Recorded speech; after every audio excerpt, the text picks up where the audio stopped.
Hello everyone.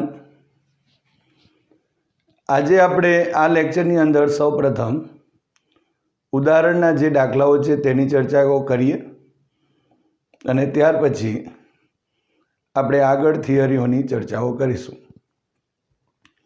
સૌપ્રથમ ઉદાહરણ number 14.1 C એટલે કાર્બન, SI સિલિકોન અને GE એટલે જર્મેનિયમ ने एक समान लेटिस बंधारण है। शा माटे C अवाहक है ज्यारे सिलिकॉन अने जर्मेनियम अर्धवाहक है। तो अहीं C SI अने GE है एना लेटिस बंधारण एक सरखा है, छतां पण कार्बन एक अवाहक तरीके वर्ते छे अने सिलिकॉन अने जर्मेनियम ए अर्धवाहक एटले के सेमीकंडक्टरनी जेम वर्ते छे। तो सामान्य रीते आपणे जाणीए छीए के जे परमाणु होय एना न्यूक्लियस थी जे दूरनी कक्षको हशे ए दूरनी कक्षकोनी अंदर जे इलेक्ट्रॉन ने जो आपणे मुक्त करवू होय तो तेना माटे ऊर्जानी ओछी जरूरियात होती होय छे। एटले के जो दूरनी कक्षा हशे तो तेमांथी इलेक्ट्रॉन ने मुक्त करवा माटे ओछी ऊर्जा आपणे जोईशे। तो अहीं जो आपणे कहीए उकेल जो लखीए तो आपणे जाणीए छीए के कार्बन 6 मांथी जो करीए तो कार्बन 6 में जो आपणे कहीए तो बीजी कक्षा जे छे ए बीजी कक्षा में 4 इलेक्ट्रॉन्स होय, ज्यारे सिलिकॉन ने अंदर लखीए 14 एमां त्रीजी कक्षा में 4 इलेक्ट्रॉन्स हशे अने जर्मेनियम 32 लखीए तो एमां चौथी कक्षा में 4 इलेक्ट्रॉन्स हशे। एनो अर्थ एवो थयो के अहीं जे जर्मेनियम है ए चौथी कक्षा में जे इलेक्ट्रॉन है ए परमाणु में न्यूक्लियस थी दूरना इलेक्ट्रॉन्स थशे अने एटला माटे जो चौथी कक्षा में इलेक्ट्रॉन्स ने जो आपणे दूर करवा हशे तो ओछी ऊर्जा जोईशे। एटले सौथी ओछी ऊर्जा आपणे जर्मेनियम में जोईशे। त्यार पछी सिलिकॉन में थोड़ीक एना करता वधारे ऊर्जा आपवी पड़शे कारण के तीजी कक्षा में 4 इलेक्ट्रॉन्स है अने एना करता वधारे ऊर्जा जो आपणे आपीए तो ए बीजी कक्षा में जे इलेक्ट्रॉन्स है एने आपवी पड़े। एटले एम कही शकाय के जर्मेनियम मांथी इलेक्ट्रॉन ने मुक्त करवा माटे जे आपवी पड़ती ऊर्जा ए एकदम सौथी ओछी होय, त्यारबाद सिलिकॉननी अंदर थोड़ी वधारे आपवा पड़े अने बीजी एक बात जो कहीए तो कार्बननी अंदर सौथी वधारे ऊर्जा आपवी पड़े। हजू एक बात आपणे जाणीए छीए के जो कोई द्रव्य जे छे एनी अवरोधकतानो जे आधार जे छे ए आपणे कंडक्शन बेंड अने जे वेलेंस बेंड छे एनी वच्चेनो जे फॉरबिडन गैप होय आपणे जेने बेंड गैप एनर्जी कहीए छीए अथवा बेंड गैप ऊर्जा जेने कहीए एना पर भी आधार राखे छे। कारण के आपणे जाणीए छीए के जेटલું फॉरबिडन गैप ओछું हशे तेटલું इलेक्ट्रॉन ए वेलेंस बेंड मांथी कंडक्शन बेंडनी अंदर सरळताथी जई शके अने त्यां विद्युत प्रवाहनुं वहन करी शके। एटले के वाहकता माटे जवाबदार जो होय तो ए वेलेंस बेंड अने कंडक्शन बेंड जे छे एनी वच्चेनी फॉरबिडन गैप। આપણે એ પણ જાણીએ છીએ કે જો ધારો કે કાર્બન 6 માટે જો કહીએ તો ઊર્જા જે છે એટલે કે ફોરબિડન ગેપ બેન્ડ ગેપ જો આપણે લખીએ બેન્ડ ગેપ ઊર્જા એ લગભગ 5.4 ઇલેક્ટ્રોન વોલ્ટ હોય છે। સિલિકોન જે છે 14 માટે આ જ બેન્ડ ગેપ ઊર્જા એ 1.1 इलेक्ट्रॉन वोल्ट है अने જર્મેનિયમમાં જો કહીએ તો બેન્ડ ગેપ ઉર્જા એ 0.7 ઇલેક્ટ્રોન વોલ્ટ હોય છે.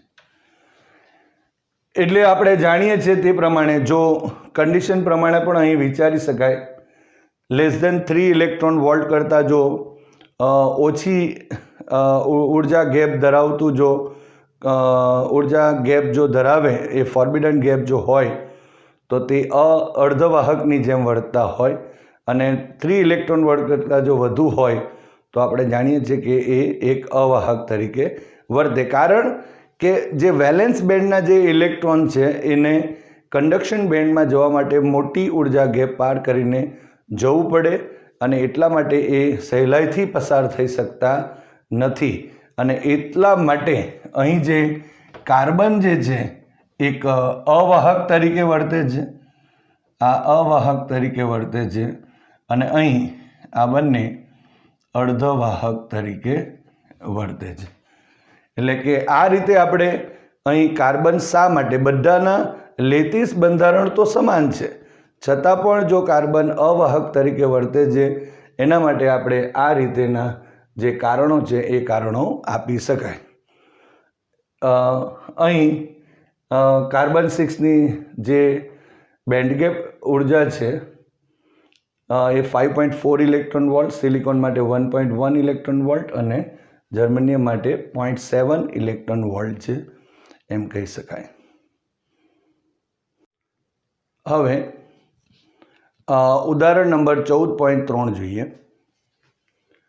શું આપણે પી પ્રકારના અર્ધવાહક ચોસલાને ભૌતિક રીતે બીજા એન પ્રકારના અર્ધવાહક સાથે જોડીને પીએન જંકશન બનાવી શકીએ? તો અહીં જો આપણે સૌપ્રથમ લખીએ તો ઉકેલમાં એમ કહી શકાય કે ના. કારણ કે કોઈ બે એક પી પ્રકારના અર્ધવાહક ચોસલું લઈએ અને બીજું એન પ્રકારનું અર્ધવાહક ચોસલું લઈએ અને બંનેને જો આપણે આ રીતે ભૌતિક રીતે જો જોડી દઈએ તો એ પીએન જંકશન ડાયોડ અથવા તો પીએન જંકશન બની જતું નથી. એ પીએન જંકશન અર્ધવાહક કહી શકાય નહીં. કારણ કે ગમે તેટલા આપણા પાસે પી અને એન, ધારો કે આ પી છે અને આ એન છે, આ ભૌતિક રીતે આપણે અહીં જોડીએ તો આ બે જગ્યા ઉપર જ્યાં જંકશન તૈયાર થાય છે, જ્યાં જંકશન બને છે, એ જગ્યા ગમે તેટલી આપણા પાસે લીસી હશે, સપાટ હશે, છતાં પણ એની અંદર એક ખરબચડી સપાટી તો હશે જ. એનો અર્થ શું થયો? એનો અર્થ એવો થયો કે આપણે એમ કહી શકાય કે જ્યારે પી પ્રકારના અર્ધવાહકને ભૌતિક રીતે જો એન પ્રકારના અર્ધવાહક સાથે જો જોડવામાં આવે તો એ જ્યાં જંકશન બને છે એ જંકશનની આગળ ત્યાં ગમે તેટલી લીસી સપાટી હોય તો પણ ત્યાં અમુક માઇક્રો લેવલ ઉપર પણ એક ખરબચડી સપાટી તો હોય જ છે. અને બીજી એક વસ્તુ કે અહીં જ્યારે આપણે આ રીતે પી અને એને જો ભૌતિક રીતે જોડીએ તો જે પરમાણવીય સ્તરે જે છે એ પરમાણવીય સ્તરે જો આપણે કહેવું હોય તો એ અસતતપણું હોય. એટલે કે પરમાણુની દ્રષ્ટિએ આપણે વિચાર કરીએ તો ત્યાં અસતતપણું હશે અને એના લીધે જે વીજભાર વાહકો છે એનું વહન પણ અસતત થઈ શકે. અને એટલા માટે અહીં જે વહનના વાહકના સંદર્ભમાં વાત કરીએ તો એ થઈ શકે નહીં. અને એટલા માટે આપણે એમ કહી શકાય કે જે પી પ્રકારના અર્ધવાહક છે એના ચોસલાને જો એન પ્રકારના અર્ધવાહક સાથે ભૌતિક રીતે જો જોડીએ તો ત્યારે પીએન જંકશન આપણે અર્ધવાહક બનાવી શકાતો નથી. હવે આપણે ઓપ્ટો ઇલેક્ટ્રોનિક્સ ડિવાઇસીસ એટલે કે ઉપકરણો વિશેની આપણે ચર્ચા કરીએ.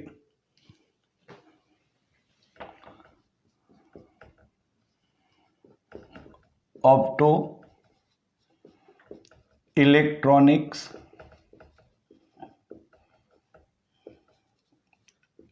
ડિવાઇસીસ એટલે ઉપકરણો.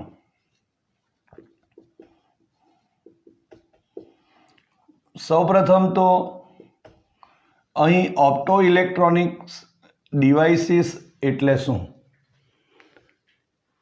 તો જે ઉપકરણની અંદર જો આપણે કહીએ તો ફોટોનના લીધે જે વાહકો મળતા હોય, વિદ્યુતભાર વાહકો મેળવી શકાતા હોય, તો તેવા જે ઉપકરણો છે એવા ઉપકરણોને, એવા ડિવાઇસીસને આપણે ઓપ્ટો ઇલેક્ટ્રોનિક્સ ડિવાઇસીસ અથવા તો ઉપકરણો કહી શકાય. દાખલા તરીકે એના મુખ્યત્વે જો આપણે કહીએ તો પહેલું છે ફોટોડાયોડ અથવા તો એને ફોટો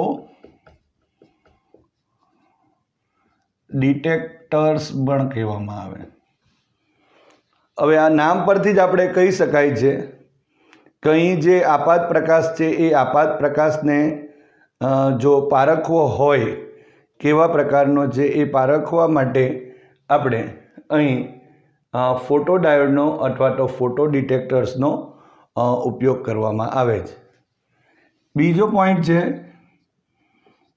એલઈડી. બીજું ઉપકરણ છે એલઈડી, લાઇટ એમિટિંગ ડાયોડ. આ લાઇટ એમિટિંગ ડાયોડની અંદર એ વિદ્યુત ઉર્જાનું પ્રકાશ ઉર્જામાં રૂપાંતર થાય છે. આપણે આ બધાની જ આપણે વિસ્તારથી ચર્ચાઓ કરીશું. અને ત્રીજી વાત જો કહીએ તો એ છે સોલર સેલ. અને આ સોલર સેલમાં આપણે ઉલટું કે પ્રકાશ ઉર્જાનો જો આપણે કહીએ તો ફોટોનનો ઉપયોગ કરીને આપણે વિદ્યુત ઉર્જામાં એને રૂપાંતરિત કરી શકાય. તો આ રીતે અહીં ઓપ્ટો ઇલેક્ટ્રોનિક્સ ડિવાઇસીસ વિશે આપણે ચર્ચા કરીએ. ફોટોડાયોડ અથવા તો ફોટો ડિટેક્ટર, એલઈડી અને સોલર સેલ. સૌપ્રથમ આપણે ફોટોડાયોડ વિશે વાત કરીશું. પહેલો પોઈન્ટ છે ફોટોડાયોડ. આપણે જે અત્યારે પીએન જંકશન ડાયોડ જે છે એ પીએન જંકશન ડાયોડ જ છે, પરંતુ ફોટોડાયોડ એક વિશેષ કાર્ય માટે વપરાય છે. અને આપણે જે પીએન જંકશન ડાયોડનો ઉપયોગ કરીએ છીએ એ જ પીએન જંકશન ડાયોડમાં થોડોક ફેરફાર કરીને અહીં ફોટોડાયોડ બનાવવામાં આવે છે. આ જે ડાયોડ છે એ ડાયોડની અંદર જે ડેપ્લેશન વિસ્તાર છે એ ડેપ્લેશન વિસ્તાર ઉપર એક પારદર્શક બારી રાખવામાં આવે છે. એટલે જો અહીં આપણે આકૃતિ દોરીએ તો આ રીતે આપણે જાણીએ છીએ કે અહીં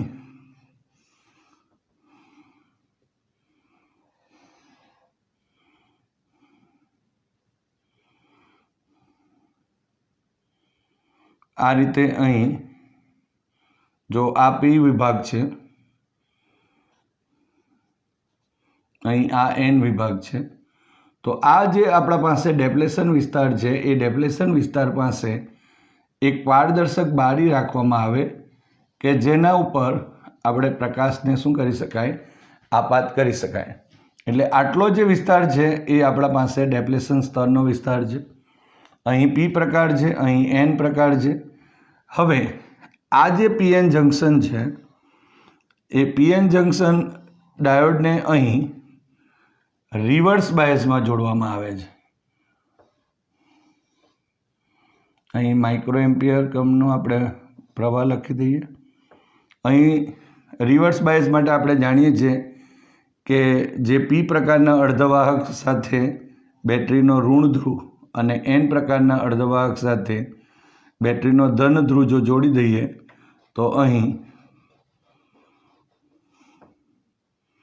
આપણે રિવર્સ બાયસ થશે. અહીં અવરોધ આર છે, જે લોડ અવરોધ પણ આપણે કહી શકાય. હવે આ રીતે એક ડાયોડની અંદર થોડો અહીં ફેરફાર કરીને એક પારદર્શક બારી રાખવામાં આવે કે જેના ઉપર આપણે પ્રકાશ આપાત કરીએ. હવે આ જે પ્રકાશ આપાત થાય છે એની જે ઉર્જા છે, એટલે કે જો એ ફોટોન ઉર્જા જો આપણે કહીએ તો એમ કહી શકાય કે આ જે પીએન જંકશન આપણે લીધું છે એની જે બેન્ડગેપ ઉર્જા છે એટલે કે ઇજી કરતાં બેન્ડગેપ ઉર્જા એટલે શું કહેવાશે? ઇજી કરતાં જે HF જે છે, અહીંયા એચ ન્યુ પણ લખી શકાય, એ હંમેશા મોટો હોવો જોઈએ. એટલે કે આ જે પ્રકાશ છે એ પ્રકાશ જે આપાત થાય છે એ આપાત પ્રકાશની જે ફોટોન ઉર્જા છે એટલે કે HF છે એનું મૂલ્ય આ જે પીએન જંકશનની બેન્ડગેપ ઉર્જા છે એના કરતાં વધુ હોવી જોઈએ. અને જો વધુ હોય તો આ જ્યારે પ્રકાશ આપાત થાય છે ત્યારે આ જંકશન નજીકના વિસ્તારની અંદરના જે ઇલેક્ટ્રોન અને હોલના જે જોડકા છે એ રચાશે. એ પ્રકાશ ઉર્જાને લીધે આ જે ફોટોન ઉર્જા છે એના લીધે આ ડેપ્લેશન સ્તરની નજીકના વિસ્તારમાં અથવા તો જંકશન નજીકના જે વિસ્તાર છે એની અંદર ઇલેક્ટ્રોન અને હોલના જોડકા રચાશે. હવે આપણે જાણીએ છીએ કે જો એ રિવર્સ બાયસમાં હશે એટલે કે આ રીતે જો અહીં એ રિવર્સ બાયસ સ્થિતિમાં જો પીએન જંકશન હશે તો અહીં જે વિદ્યુત ક્ષેત્ર આપણે આ તરફ જાણીએ છીએ પોઝિટિવ હોય, આ તરફ નેગેટિવ, અને એટલા માટે વિદ્યુત ક્ષેત્ર આ તરફનું હશે. એટલે અહીંયા જે ઇલેક્ટ્રોન્સ આપણને મળશે એ ઇલેક્ટ્રોન જંકશન નજીકના વિસ્તારમાં ઇલેક્ટ્રોન હોલના જોડકા રચાશે એટલે કે ઇલેક્ટ્રોન અને હોલ છૂટા પડશે. અને એ ઇલેક્ટ્રોન કે હોલ જ્યારે સંયોજાય તે પહેલાં જ શું કરશે કે આ જે વિદ્યુત ક્ષેત્ર છે એ વિદ્યુત ક્ષેત્ર એવી રીતે છે કે જેના લીધે ઇલેક્ટ્રોન એ એન પ્રકારના અર્ધવાહકમાં અને હોલ જે છે એ પી પ્રકારના અર્ધવાહકમાં એકઠા થશે. અને એના લીધે એક EMF ઉત્પન્ન થાય. અને એના લીધે આપણે જાણીએ છીએ કે રિવર્સ બાયસ સ્થિતિની અંદર એક માઇનોરિટી ચાર્જ કેરિયર જે છે એવા ઇલેક્ટ્રોન અને હોલની ગતિના લીધે વિદ્યુત પ્રવાહનું નિર્માણ થતું હોય છે. તો અહીં જે ઇલેક્ટ્રોન્સ જે છે એ અહીં ગતિ કરતા હોય, હોલ્સ આ તરફ ગતિ કરતા હોય, જે માઇનોરિટી ચાર્જ કેરિયર છે, અને એના લીધે એક વિદ્યુત પ્રવાહનું અહીં વહન થશે જે આપણે અહીં માઇક્રો એમ્પિયર ક્રમનું મેળવી શકીએ છીએ. અહીં અવરોધ જોડેલો છે માટે વિદ્યુત પ્રવાહનું અહીં વહન થશે. અને જે વિદ્યુત પ્રવાહનું જે વહન થયું એ વિદ્યુત પ્રવાહનું વહન જે મળશે, જે વિદ્યુત પ્રવાહ મળે છે એને અહીં ફોટો વિદ્યુત પ્રવાહ પણ કહેવામાં આવે છે. પ્રકાશના લીધે મળે છે માટે એને ફોટો વિદ્યુત પ્રવાહ કહેવાય. કે જે આપેલ જે આપાત થયેલ જે પ્રકાશ છે એ પ્રકાશની તીવ્રતા પર આધાર રાખે છે. અને એમ કહી શકાય કે ફોટો વિદ્યુત પ્રવાહ એ પ્રકાશની તીવ્રતાના સમપ્રમાણમાં હોય છે.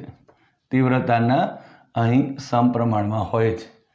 એટલે જેમ જેમ આપણે અહીં રિવર્સ બાયસમાં જે વોલ્ટેજ છે અથવા રિવર્સ બાયસ જો આપતા જઈએ તો એના લીધે અહીં જો જે પ્રકાશની તીવ્રતા છે એમાં પણ ફેરફાર થશે.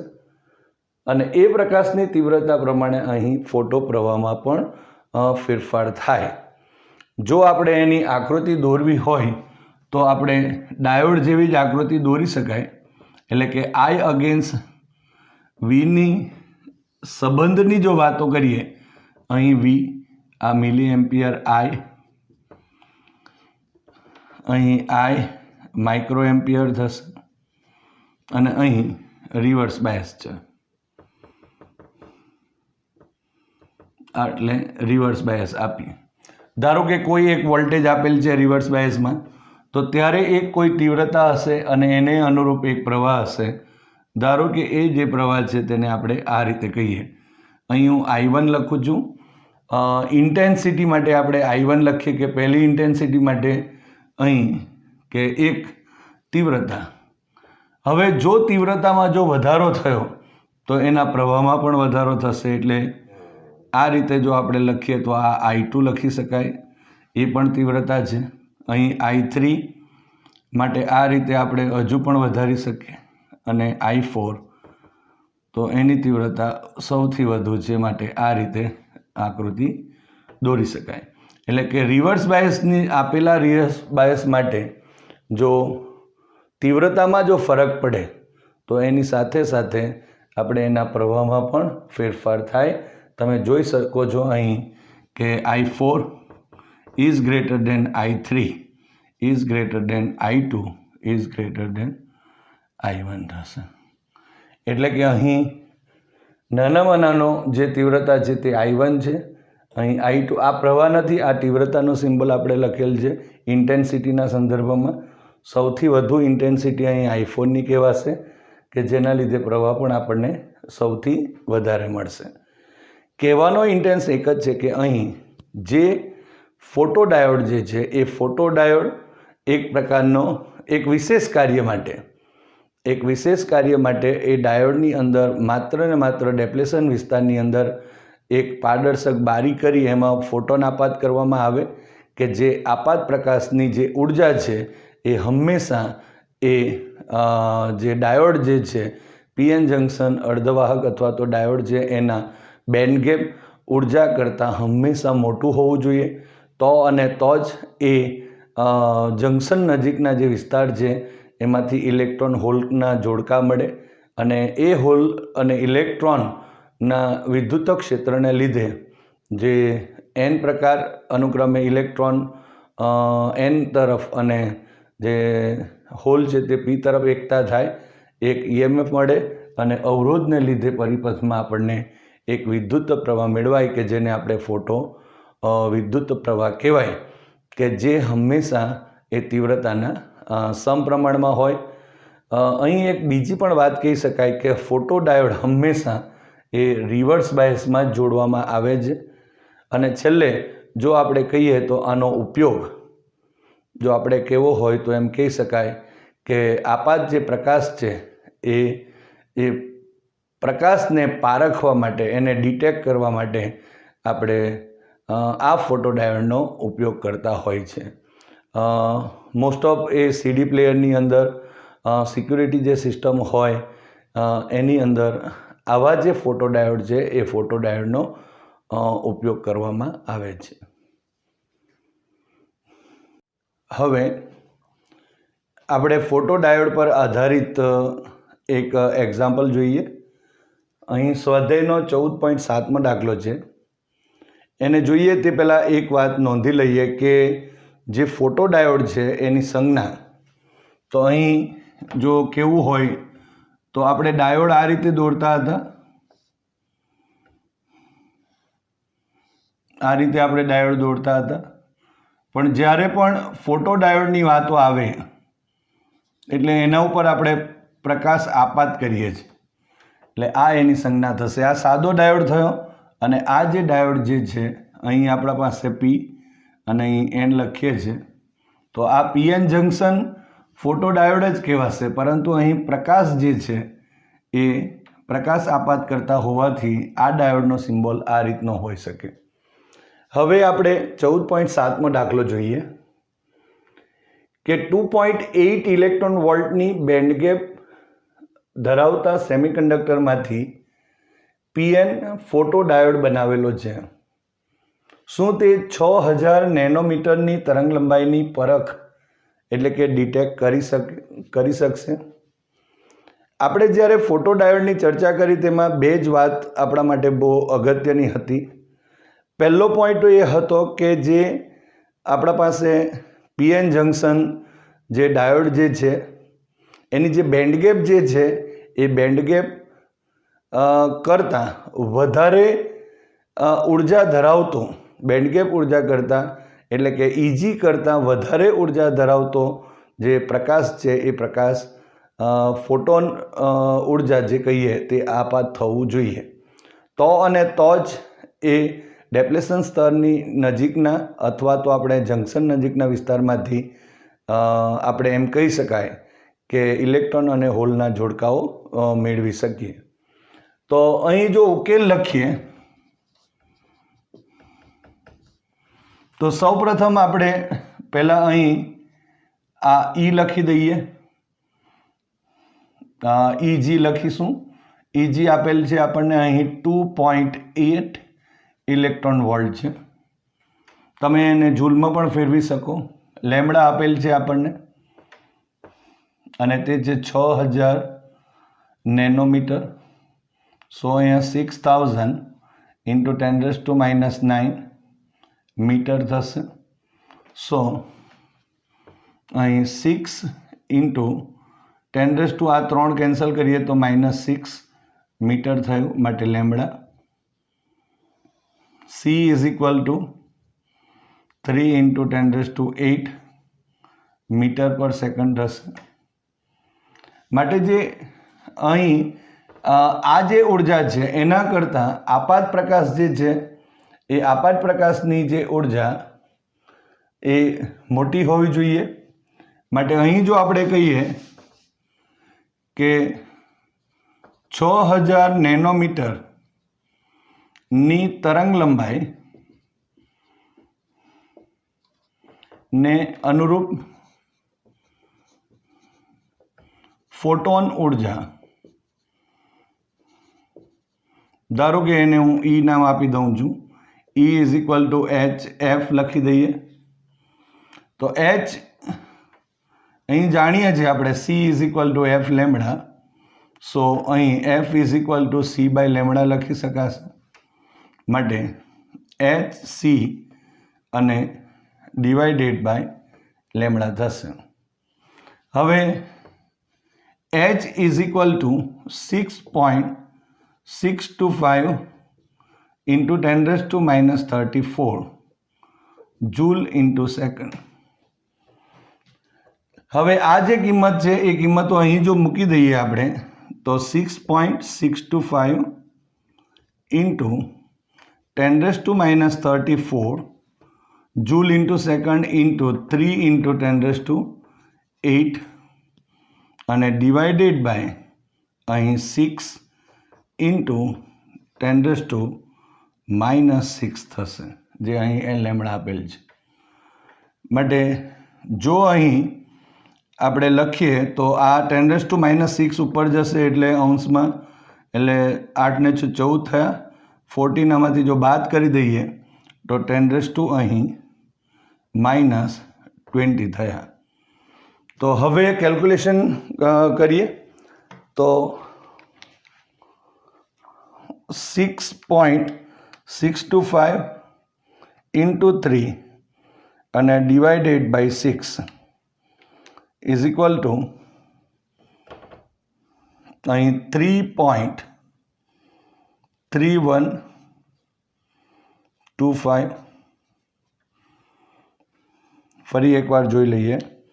6.625 into 3 divided by 6 is equal to 6.625 into 3 divided by 6, so is equal to 3.3125. હવે જો આ રીતે લખીએ તો અહીં 0.10⁻⁹માં સ્વરૂપમાં લખીએ તો 33125 ઇન્ટુ 10⁻⁹ જૂલ થશે.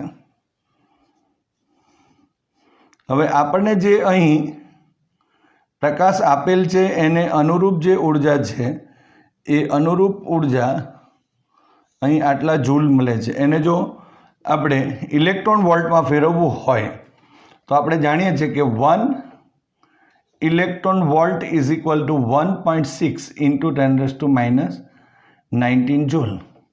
એટલે જો આટલા 1.6 into 10⁻⁹ joule is equal two 1 electron volt, તો આટલા એ કેટલા?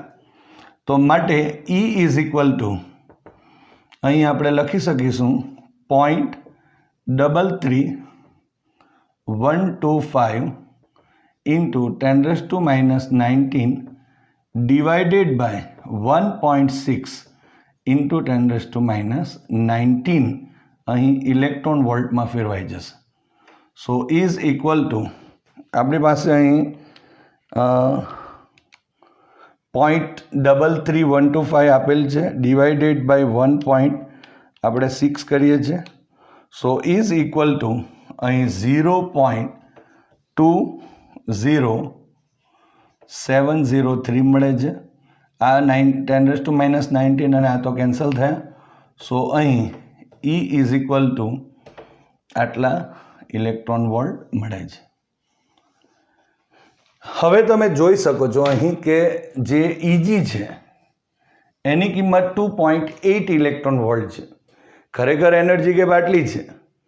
અને હવે આપણને જે આપાત પ્રકાશ અહીં જે 6000 નેનોમીટરનો જે તરંગ લંબાઈ ધરાવતો જે પ્રકાશ છે એ પ્રકાશની અનુરૂપ જે ઉર્જા છે એ E is equal two 0.20703 electron volt મળે છે. માટે આપણે એમ કહી શકાય કે અહીં જો ફોટોડાયોડ વડે જો આપણે પ્રકાશની પરખ કરવી હોય કરવા માટે હંમેશા E is greater than EG હોવું જોઈએ. આપણે એ જાણીએ છીએ. અહીં આપણે લખી શકાય કે અહીં E is less than EG હોવાથી ફોટોડાયોડ વડે આપેલ પ્રકાશની પરખ કરી શકાશે નહીં. તો આ રીતે આપણે અહીં જે ફોટોડાયોડ પર આધારિત જે એક્ઝામ્પલ છે એને પણ જોઈ શકાય. પણ આપણે ઓલવેઝ એ વાત કરીએ છીએ કે કન્સેપ્ટ ઘણા જ અગત્યના છે. આમાં આવતી 2-3 બાબતો ઘણી અગત્યની જો કહીએ તો પહેલો પોઈન્ટ કે જે બેન્ડગેપ ઉર્જા કરતાં વધુ ઉર્જા ધરાવતો એક ફોટોન અથવા તો પ્રકાશ આપાત કરવો પડે. બીજો પોઈન્ટ જો કહીએ તો ફોટોડાયોડ હંમેશા રિવર્સ બાયસમાં હોવો જોઈએ. અને ત્રીજી વાત કહીએ તો ફોટો વિદ્યુત પ્રવાહ જે છે એ પ્રપોઝનલ ટુ જે આપાત પ્રકાશ છે, જે ફોટો છે અથવા તો આપાત પ્રકાશ છે એની તીવ્રતાના સમપ્રમાણમાં હોય છે. તો આ રીતે આપણે ફોટોડાયોડ વિશે વાતો કરી શકાય.